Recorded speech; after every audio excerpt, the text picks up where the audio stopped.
Hello.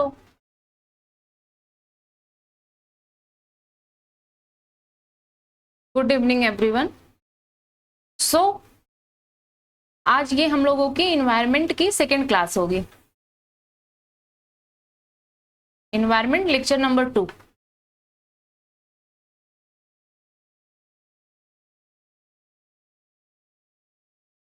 अच्छा, जिन लोगों ने ना लेक्चर नंबर 1 नहीं देखा है वो जाके देख लें, क्योंकि उसमें मैंने अप्रोच बताया है इन्वायरमेंट को पढ़ने का, कैसे कितने यूनिट में पढ़ना है। एक बार आप यहाँ भी देख सकते हैं।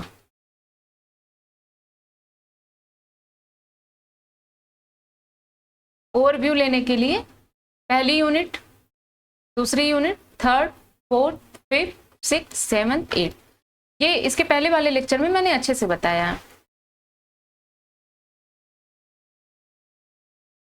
अच्छा, देखो एक बार रिवाइज कर लेते हैं कि इसके पहले वाले लेक्चर में हमने क्या पढ़ा था। क्या क्या पढ़ा था हमने? इन्वायरमेंट, इन्वायरमेंट पर्यावरण, पर्यावरण की परिभाषा पढ़ी थी, है ना। इकोलॉजी, पारिस्थितिकी क्या होता है, इकोलॉजी टर्म किसने दिया था। देन हम लोगों ने क्या पढ़ा था? Biotic factor, abiotic factor. फिर हम लोगों ने पढ़ा था लेवल ऑफ ऑर्गेनाइजेशन इकोलॉजी में क्या होते हैं। उसमें हम लोगों ने ऑर्गेनाइजेशन का मतलब पढ़ा था, पॉपुलेशन का मतलब पढ़ा था सॉरी, पॉपुलेशन का मतलब पढ़ा था, कम्युनिटी का मतलब पढ़ा था, है ना। आगे उसके आगे से स्टार्ट करते हैं। अच्छा, अबायोटिक फैक्टर, बायोटिक फैक्टर याद है ना आपको कौन कौन से होते हैं? अजैव घटक और सजैव घटक। जैसे आपका एयर, वाटर, सॉइल अजैव घटक हो गए। और बायोटिक में कौन कौन से होते हैं? ऑटोट्रॉप्स मैंने बताए थे, ऑटोट्रॉप्स, हेट्रोट्रॉप्स, ऐसे बताया था। क्वेश्चन से शुरू करते हैं। सीडीएस 2021 में क्वेश्चन पूछा था, while studying the vegetation of an area the terms like population and community are often used, which one of the following statement best describe population। देखो, जब हम किसी भी एरिया की वेजिटेशन की स्टडी करते हैं, किसी भी क्षेत्र के वनस्पति का अध्ययन करते हैं, तो दो टर्म पॉपुलेशन और कम्युनिटी, समष्टि और समुदाय का यूज किया जाता है। समष्टि और समुदाय हिंदी माध्यम वालों के लिए। तो इसमें से कौन सा एक स्टेटमेंट है जो डिस्क्राइब कर रहा है पॉपुलेशन को? पहला क्या है? It is a group of organism of one species living in the same area at the same time. Second statement क्या है? It is a organism of one species living in the different areas during the different season. तीसरा statement क्या है? It is a unit consisting of biotic and abiotic component. Fourth statement क्या है? A group of organism of more than one species living in the same area, more than one species living in the same area at the same time. तो देखो, पहला क्या है कि एक ही समय में एक ही क्षेत्र में रहने वाले एक ही प्रजाति के जीवों का समूह, क्या ये पॉपुलेशन है? हाँ है। हमने कल बताया था ना पॉपुलेशन की डिफिनेशन क्या होती है, कि it is a organism of one species living in the same area at the same time. चलो, फर्स्ट स्टेटमेंट हाँ ये पॉपुलेशन है। अच्छा, देखते हैं बाकी के स्टेटमेंट सही है या गलत। बाकी के स्टेटमेंट पॉपुलेशन को बता रहे हैं या नहीं, या किस चीज को बता रहे हैं? It is a group of organism of one species living in the different areas during the different season. अगर हम विभिन्न ऋतुओं के दौरान विभिन्न क्षेत्रों में रहने वाले एक ही प्रजाति के जीवों के समूह को देखें, इनके लिए तो कोई टर्म है नहीं। हाँ, एक ही प्रजाति के समूह जब डिफरेंट सीजन में डिफरेंट एरिया में रहते हैं, तो ये जो इनकी प्रोसेस होती है उसे हम क्या कहते हैं? माइग्रेशन कहते हैं, है ना। माइग्रेट कर रहे हैं, जैसे कोविड में लोग माइग्रेट कर गए थे। थर्ड स्टेटमेंट है, it is a unit consisting of biotic and abiotic component, जैविक और अजैविक घटकों से बनी इकाई। कल मैंने बताया था इकोसिस्टम। इकोसिस्टम क्या होता है? यही तो बना होता है यूनिट जो बायोटिक और एबायोटिक कंपोनेंट से बना होता है। इकोसिस्टम क्या होता है? Functional unit of functional unit of nature होता है जहां पे आपके बायोटिक और एबायोटिक कंपोनेंट एक दूसरे के साथ इंटरैक्ट कर रहे हैं और बाकी के इन्वायरमेंट के साथ में। चौथा स्टेटमेंट क्या है? A group of organism of more than one species living in the same area at the same time. मैंने बताया था अगर एक ही समय में एक ही क्षेत्र में एक से अधिक प्रजातियों के जीवों का समूह रह रहा है then what it is called? Community, है ना। इसे हम क्या कहते हैं? समुदाय कहते हैं। अगर सेम स्पीसीज है तो वो पॉपुलेशन होती है, डिफरेंट स्पीसीज है देन दैट इज कम्युनिटी। आ गया? चलो आगे बढ़ते हैं। 1999 में क्वेश्चन आया था, इससे नहीं मतलब है क्वेश्चन कब आया था, क्वेश्चन इंपॉर्टेंट है इसलिए मैंने ले लिया। The minimum land area recommended for a forest cover to maintain proper ecological balance. अगर हमें प्रॉपर इकोलॉजिकल बैलेंस करने के लिए लैंड का कितना परसेंट जो है फॉरेस्ट कवर कंस्टिट्यूट करना चाहिए? ऑप्शन में है आपके 25%, 33%, 43%, 53%। 33%। क्यों? रट लो। फॉरेस्ट पॉलिसी 1952 के हिसाब से गवर्नमेंट ऑफ इंडिया ने कहा कि अगर हमें इकोलॉजिकल बैलेंस मेंटेन रखना है, इकोलॉजिकल बैलेंस मेंटेन रखना है, इकोलॉजिकल बैलेंस का मतलब है कि पर्यावरण में चीजें जो है संतुलित हों, है ना। तो हमें कितना रखना है फॉरेस्ट का कवर? लैंड एरिया का 33%। ठीक है। नेक्स्ट, सीडीएस 2017 में क्वेश्चन आया था। क्वेश्चन को आप ध्यान से पढ़िए। A biological community in its environment, such as pond, an ocean, a forest, even an aquarium, is known as biome, community, abiotic environment, ecosystem। कह रहा है एक जैविक समुदाय को, अगर कोई जैविक समुदाय है उसके पर्यावरण जैसे तालाब, महासागर, जंगल, यहां तक कि एक मछली घर के रूप में जाना जाता है, तो उसे क्या कहते हैं? बताओ आप क्या कहते हैं उसको? If a biological community in its environment such as pond, ocean and forest, even an aquarium is known as, इसे हम क्या कहते हैं बायोलॉजिकल कम्युनिटी को? क्या बायोम कहते हैं, क्या कम्युनिटी कहते हैं, क्या अबायोटिक इन्वायरमेंट कहते हैं, क्या इकोसिस्टम कहते हैं? यस, इकोसिस्टम इसे कहते हैं, है ना। इकोसिस्टम कल मैंने बताया था कि क्या होता है, it is a functional unit of nature जहां पे बायोटिक कंपोनेंट होता है जो इंटरेक्ट करता है एबायोटिक कंपोनेंट के साथ, और बायोटिक आपस में करते हैं और सराउंडिंग एनवायरनमेंट के साथ करते हैं। मैंने एग्जाम्पल में बताया था जैसे पॉन्ड जो है, तालाब, आपका इकोसिस्टम का एग्जाम्पल है। तो करेक्ट ऑप्शन आपका क्या है इसमें? पारिस्थितिकी तंत्र, इकोसिस्टम, है ना। तो बायोम क्या होता है? बायोम बताओ आप क्या होता है? बायोम देखो, किसी भी एरिया में रहने वाले प्लांट्स और animal plants and different animal vegetation को कहते हैं इन अ गिवन जियोग्राफिकल एरिया। ठीक, इसकी डिटेल स्टडी हम करेंगे जब बायोम की स्टडी करेंगे तब। अभी आप बेसिक जान लो। कम्युनिटी मैंने बताया कि अगर हम डिफरेंट स्पीसीज को लेंगे, अगर हम लेते हैं डिफरेंट स्पीसीज को over the area at a time, then it is community. तब इसे हम क्या कहते हैं? समुदाय कहते हैं, है ना। एबायोटिक एनवायरनमेंट मैंने बताया अजैव घटक। पर्यावरण को दो चीजें प्रभावित करती हैं, सजैव घटक और अजैव घटक। जैसे अगर अभी दिल्ली में तेजी से धूप हो रही है, आप बाहर निकलोगे, गर्मी से आपको डिहाइड्रेशन हो जाएगा। क्या हो जाएगा? डिहाइड्रेशन। तो एक सेकंड, आपको हो गया डिहाइड्रेशन, तो आपको किस चीज ने अफेक्ट किया? फोटोसिंथेसिस ने, सॉरी फोटोसिंथेसिस नहीं, सूर्य के प्रकाश ने। तो अजैव घटक ने क्या किया? सजैव घटक को प्रभावित किया। तो सन यहाँ पे क्या हो गया आपका? एबायोटिक फैक्टर, है ना। बेसिक से समझते जाना है अच्छे से।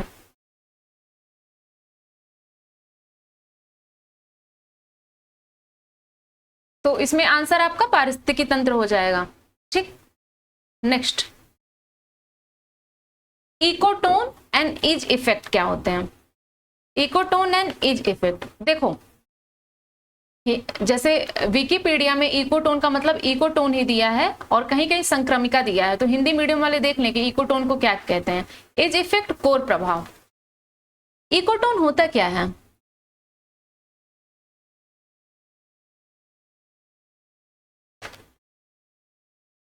कुछ नहीं होता है। देखो कह रहा है an ecotone is a transition area between two biological communities where two communities meet and integrate. देखो इकोटोन जो है ना वो संक्रमण क्षेत्र होता है। कहाँ, किसके बीच का संक्रमण क्षेत्र होता है? दो बायोलॉजिकल कम्युनिटी के बीच का, दो जो बायोलॉजिकल समुदाय होते हैं उनके बीच का संक्रमण क्षेत्र होता है, जहां पे दो कम्युनिटी एक दूसरे के साथ मीट एंड इंटीग्रेट, आपस में मिलती हैं। तो इकोटोन क्या हो गया? Ecotone is nothing but a transition zone. जैसे अगर दूसरे परिप्रेक्ष्य में मान लो कि अगर इधर इंडिया है और इधर पाकिस्तान है,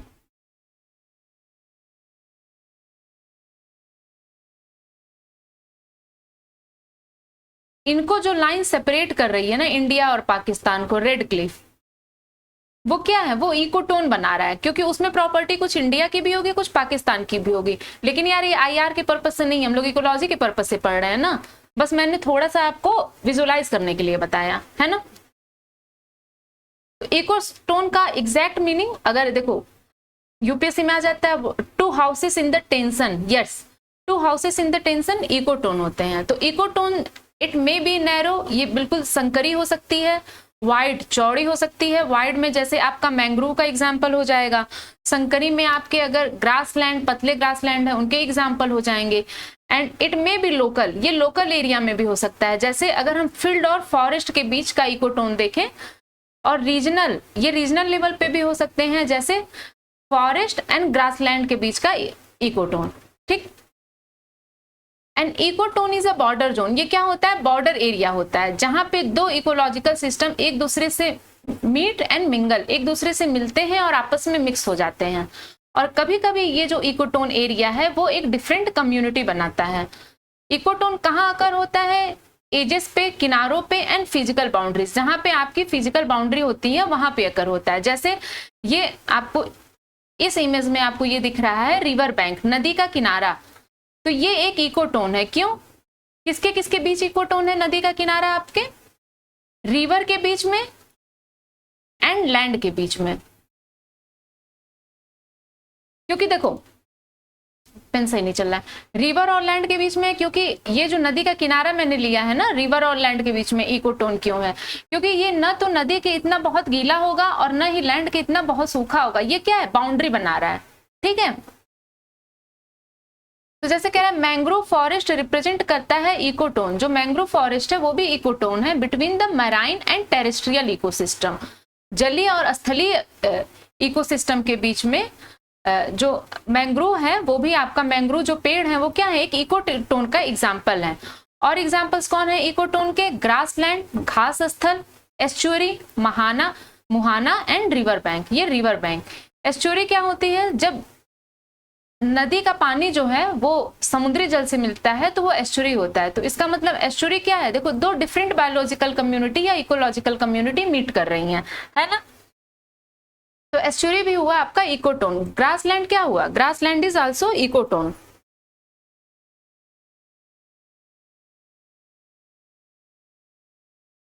चलो आगे चलते हैं। अब हम देखेंगे इकोटोन की विशेषताएं, क्या क्या होता है कैरेक्टरिस्टिक इकोटोन की विशेषताएं में। पहला, इकोटोन में बी नैरो और वाइड। इकोटोन या तो संकरा हो सकता है या चौड़ा हो सकता है। तो संकरे इकोटोन में जैसे अगर हम देखेंगे कि ग्रासलैंड और फॉरेस्ट के बीच का जो इकोटोन है,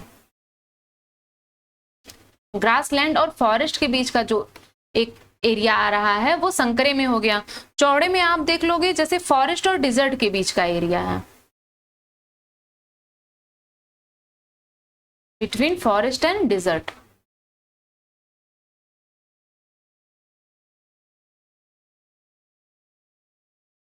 next, it has the condition intermediate to adjacent ecosystem, hence it is a zone of tension. देखो सेकेंड स्टेटमेंट ये कह रहा है कि इकोटोन में जो भी शर्तें या कंडीशंस होती हैं ना, जो वहां की स्थिति होती है वो उसके आसपास के दो डिफरेंट जोन्स होते हैं ना, उनको मिला के होती है। इसकी कंडीशन क्या होती है? इंटरमीडिएट होती है।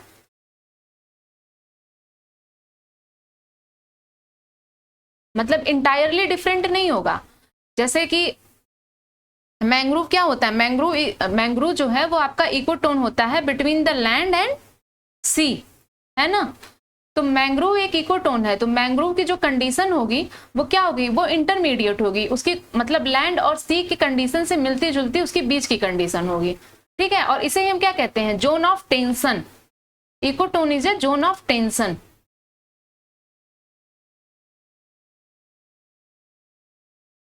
थर्ड क्या कह रहा है? A well developed ecotone contains some organism which are entirely different from that of adjoining community.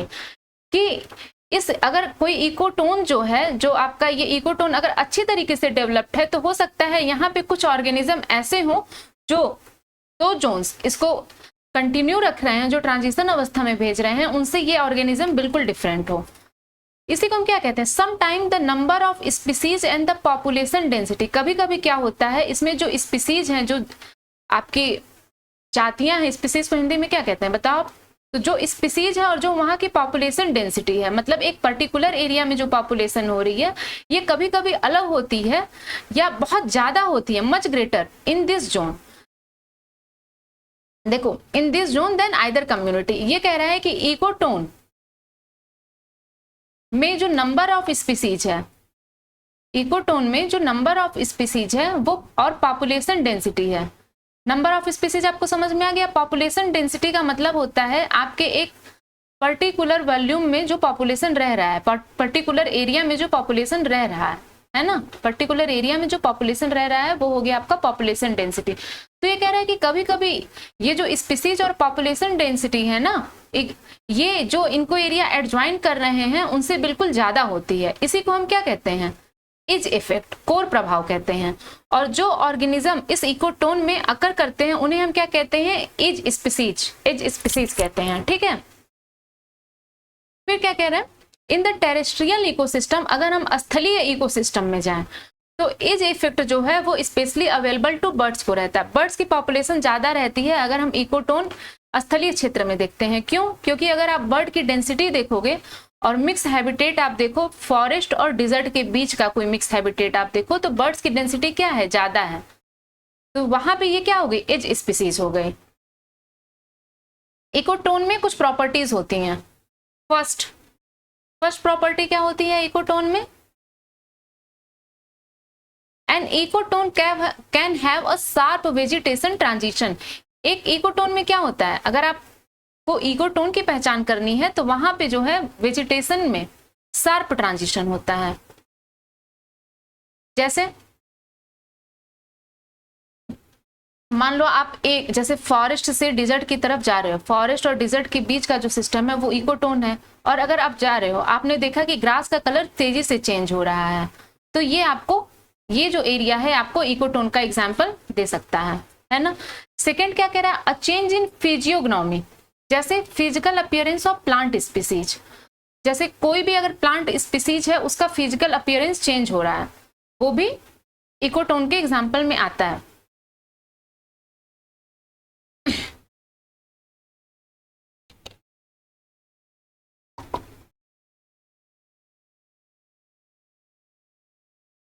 जैसे मान लो मैंग्रोव है, मैंग्रोव क्या होता है? इकोटोन होता है between land and the seas, है ना। लेकिन मैंग्रोव में अगर आप देखोगे तो उसमें जो फिजिकल अपीयरेंस जो वहां स्पीसीज पाई जाती हैं, they are entirely different from the land and sea, या एडजेकेंट होती हैं।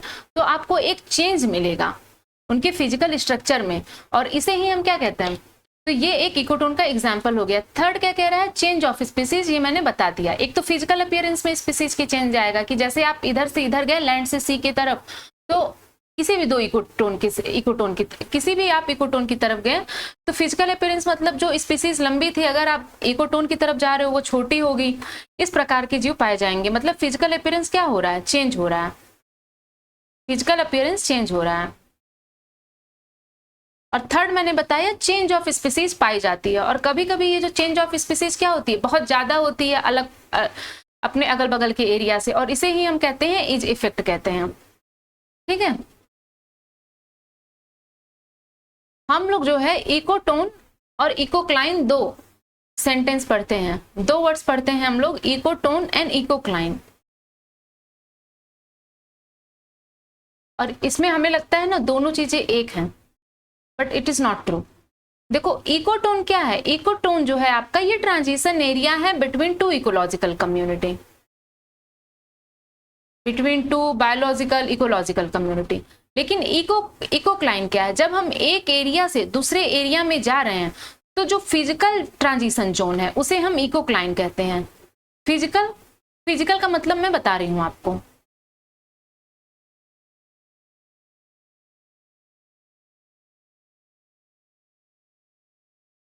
जैसे an ecocline can signal an ecotone chemically, जैसे मान लो अगर आप जो है लैंड से सी की तरफ जाओ, जहां पे लैंड और सी मिल रहे हैं, लैंड से अगर आप सी की तरफ जाओ, देन अगर बीच में जो इकोटोन बन रहा है,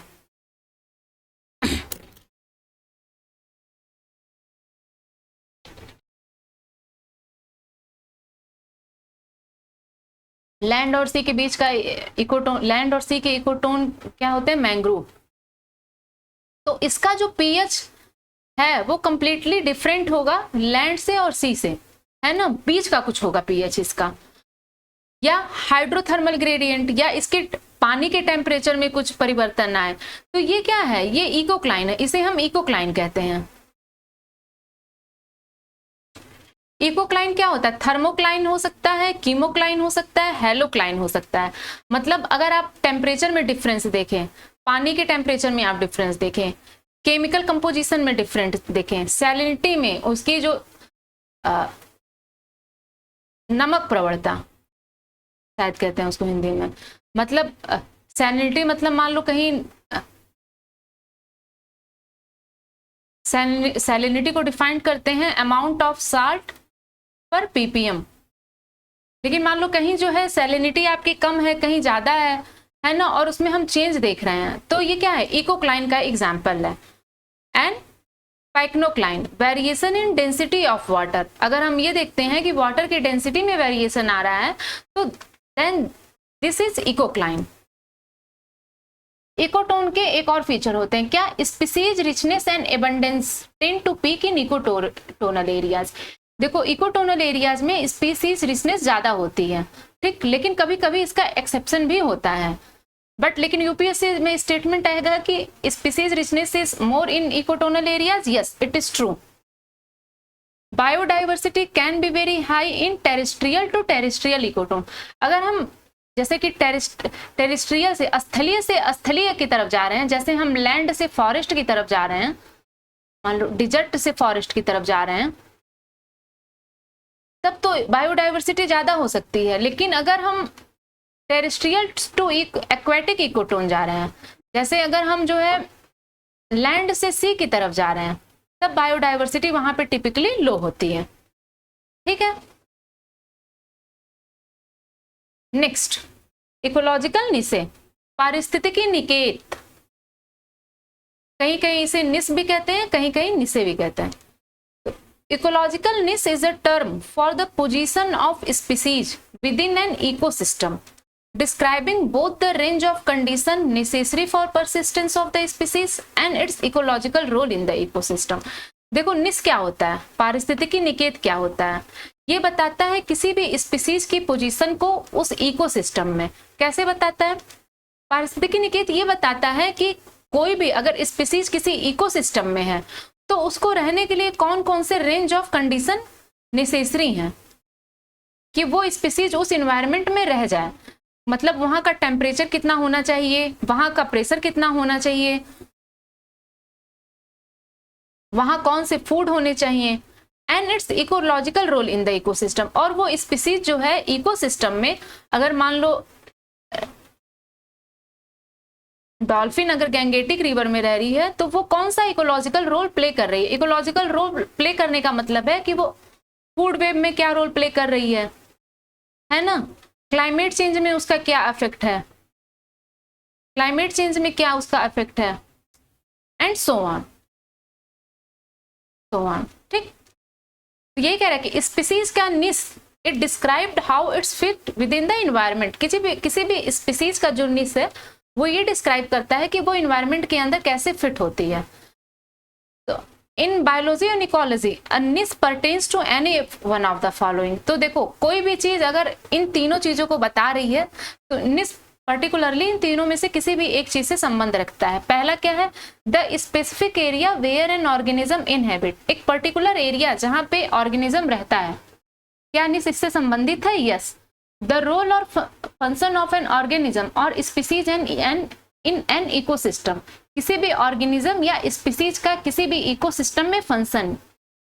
the interrelation of species with all the biotic and abiotic factor affecting it. कोई भी स्पीसीज अगर किसी इन्वायरमेंट में है तो उसका रिलेशन क्या है वहां के बायोटिक फैक्टर से, अबायोटिक फैक्टर से। जैसे मान लो फ्रॉग अगर इस इन्वायरमेंट में है तो फ्रॉग क्या खाता है ना, इंसेक्ट्स। तो उसका इन्वायरमेंट कैसे, वो कैसे टेम्परेचर में रह रहा है, तो क्या निस इन सब के अंदर आएगा? बिल्कुल। क्या ये सब जो हम प्रॉपर्टीज पढ़ रहे हैं ये निस के अंदर आएंगे? हाँ आएंगे। अच्छा, अब आपको लगेगा कि हैबिटेट क्या होता है फिर। देखो इकोलॉजी में हैबिटेट मतलब आवास। इकोलॉजी में हैबिटेट इज ए प्लेस जहां पे ऑर्गेनिज्म या बायोलॉजिकल पॉपुलेशन नॉर्मली रहते हैं। दे आर लिव, रिसाइड और जनरली अकर होते हैं। तो हैबिटेट क्या हो सकता है? एक फॉरेस्ट भी हो सकता है, आपका जंगल हो सकता है, नदी हो सकती है, माउंटेन पहाड़ हो सकते हैं, रेगिस्तान हो सकता है। हैबिटेट आपका क्या है? It is A geographical place. ये एक भौगोलिक क्षेत्र है, मतलब हम जहाँ रहते हैं। जैसे मेरा हैबिटेट क्या है, मान लो मैं जहाँ की हूँ, है ना। आपका हैबिटेट क्या है, आप जहाँ से बिलोंग करते हो। निस क्या है? निस जो है वो रिलेशनशिप बता रहा है एक स्पीसीज का इकोसिस्टम के कंपोनेंट के साथ, है ना। इसका मतलब एवरी निस इज ए, इसका मतलब क्या है? एवरी निस, हर एक जो पारिस्थितिकी निकेत है वो हैबिटेट है। एवरी निस, sorry for my hand writing, every निस इज ए हैबिटेट, एवरी निस is a habitat but every habitat is not a निस, है ना। सेकेंड लाइन क्या कह रही है? अ निस is unique for a species. जो निस है वो किसी भी स्पीसीज के लिए यूनिक होता है। इसका मतलब ये है कि दो स्पीसीज जो हैं उनके आइडेंटिकल निस नहीं हो सकते। क्यों? क्योंकि देखो हमने पढ़ा निस क्या बता रहा है कि किसी भी, जैसे हमने पढ़ा, एक सेकंड तरफ, जैसे हमने पढ़ा कि निस क्या बता रहा है, किसी भी स्पीसीज को किसी इन्वायरमेंट में रहने के लिए कौन कौन सी कंडीशन की जरूरत है, क्या वो इन्वायरमेंटल फंक्शन परफॉर्म कर रहा है, क्या उसका इकोलॉजिकल रोल है। तो क्या दो स्पीसीज की ये सारी चीजें, जितनी भी चीजें हैं सब सेम हो सकती हैं? नहीं ना। इसका मतलब दो अलग अलग हम स्पीसीज लें, अगर हम एक तरफ गौरैया ले लें, एक तरफ चीता ले लें, तो उनका जो इकोलॉजिकल निस है वो क्या होता है? डिफरेंट होता है ना। मतलब इकोलॉजिकल नीचे जो निस जो है that is unique for a species, right. वही मैंने यहां से, ये एक चिड़िया है, ठीक है, इस चिड़िया का नाम है किर्तलैंड वार्बलर। तो इसका एक स्पेसिफिक निस है। क्यों? क्योंकि पहली बात ये इसी पेड़ पे रहती है, जैक पाइन ट्रीज है, इसी पे रहती है, इसी को इसने अपना हैबिटेट बना लिया है, एक पर्टिकुलर चीज खाती है, राइट।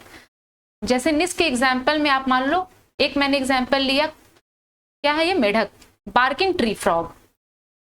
कहाँ इसका हैबिटेट क्या है? वुडेड रीजन, लकड़ी वाले क्षेत्रों में रहता है, वेटलैंड में, नम क्षेत्रों में रहता है। इसका व्यवहार क्या है? ट्रीज में पाया जाता है और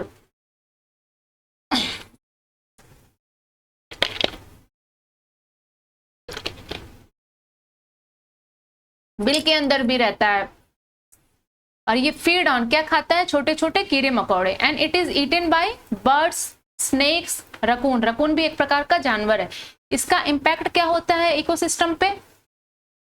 अगर देखो ये स्मॉल इंसेक्ट खाता है तो इंसेक्ट क्या हो जाएंगे? कम होने लगेंगे, है ना। ये सॉइल को एरेट करने में मदद करता है, ठीक है, और एज ए फूड सोर्स काम करता है, because it is eaten by birds, snakes and raccoon. ठीक है, तो ये इसका क्या हो गया, ये जो सारी प्रॉपर्टीज बता रही है इसकी हो गई नीसे।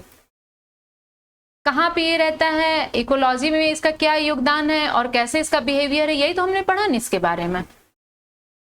आप लोग को ना कुछ भी नहीं समझ में आए कमेंट में पूछिए, है ना, सो दैट मुझे भी समझ में आए कि आपको पढ़ाया हुआ समझ में आ रहा है कि नहीं। IAS 2013 में क्वेश्चन आया था, which one of the following term describe not only the physical space occupied by an organism but also its functional role in the community of organism. इसमें से कौन सा एक है जो ये बता रहा है कि इसमें से कौन सा है एक है जो ये बता रहा है कि इकोटोन, इकोलॉजिकल नीचे, हैबिटेट, होम रेंज, इन चारों में से कौन इस चीज को प्रदर्शित कर रहा है कि ये केवल फिजिकल स्पेस नहीं है किसी ऑर्गेनिज्म के द्वारा ऑक्युपाइड, बट ये उसका फंक्शनल रोल भी बता रहा है in the community of organism में। Ecotone, ecological niche, habitat, home range. ठीक, क्वेश्चन क्या है, निम्नलिखित में से कौन सा शब्द न केवल किसी जीव द्वारा व्याप्त भौतिक स्थान का वर्णन करता है बल्कि जीव के समुदाय में उसके कार्यात्मक भूमिका का भी वर्णन करता है। इकोटोन, पारिस्थितिक निकेत, प्राकृतिक आवास, घर की सीमा। बताओ जल्दी से क्या है इसका आंसर। इकोटोन हमने क्या बताया, इकोटोन क्या होता है। देखो आप इस क्वेश्चन का आंसर तभी दे पाओगे जब आपको हर एक वर्ड की मीनिंग पता हो, है ना। तो इकोटोन मैंने क्या बताया, इकोटोन जो है ट्रांजिशन जोन होता है बिटवीन द टू एरिया, है ना, ट्रांजिशन जोन होता है। जैसे मैंग्रोव एक इकोटोन हुआ आपका। इकोलॉजिकल नीड्स हमने बताया कि जहां पे वो रहता है ऑर्गेनिज्म और उसके द्वारा फंक्शनल रोल। क्वेश्चन क्या कह रहा है, which one of the following term describe not only the physical space occupied by an organism but also its functional role. Yes, ecological niche, पारिस्थितिकी निकेत is correct. Habitat, where an organism live, ये functional role नहीं बता रहा है। जहां पे कोई ऑर्गेनिज्म रहता है वो क्या होता है, हैबिटेट रहता है। एंड होम रेंज, ये नया टर्म है, घर की सीमा। ठीक, होम रेंज क्या होता है, किसी भी एनिमल का होम रेंज वो एरिया होता है जहां पे जो एनिमल है अपना टाइम व्यतीत करता है, और ऐसा एरिया जहां पे सारे रिसोर्सेज होते हैं एनिमल के सरवाइव करने के लिए, रिप्रोड्यूस करने के लिए। जैसे शेर जंगल में रहता है तो उसका होम रेंज क्या हो गया, जंगल हो गया, राइट। CAPF 2017,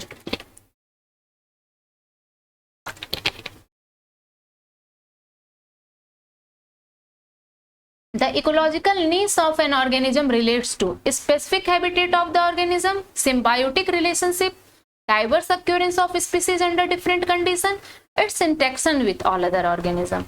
इकोलॉजिकल नीड्स क्या बताता है, specific habitat of the organism को बताता है। आंसर 1। ठीक है,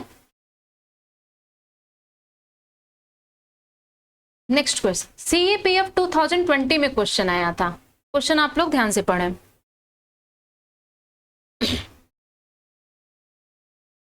The transition zone of varied natural vegetation occupying the boundary between two adjacent and different plant community is known as ecological succession, ecotone, niche, climate। देखो ecological succession अभी आपको नहीं पता है क्या होता है ना, मैं बताऊंगी बाद में। और क्लाइमेक्स कम्युनिटी भी अभी आपको नहीं पता है। ठीक, इकोटोन मैंने आपको बताया है ट्रांजिशन एरिया होता है, और इकोलॉजिकल जोन मैंने क्या बताया आपको, इकोलॉजिकल नीचे मैंने बताया है कि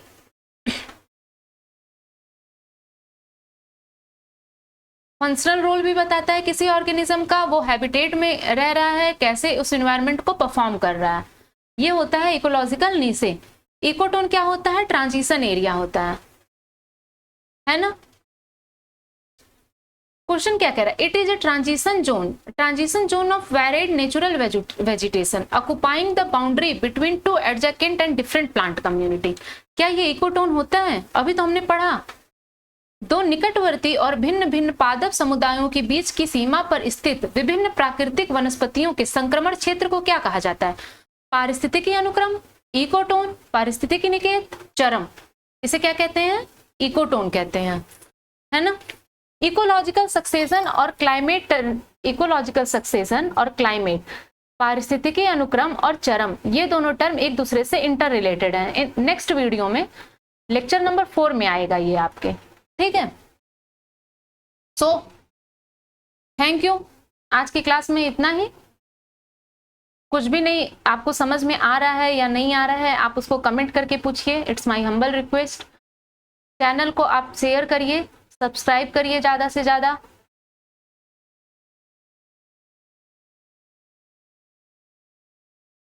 एंड बिल्कुल बेसिक इन्वायरमेंट में स्ट्रांग रखने की कोशिश करिए। क्यों? देखो, अगर आपका इन्वायरमेंट में बेसिक स्ट्रांग रहेगा ना, पहली बात तो आप 30 नंबर 12 से 15 क्वेश्चन एवरेज मान के चलो प्रीलिम में। पेपर उठा के आप देख लेना इससे पहले आपका क्वेश्चन हो रहा था या नहीं हो रहा था।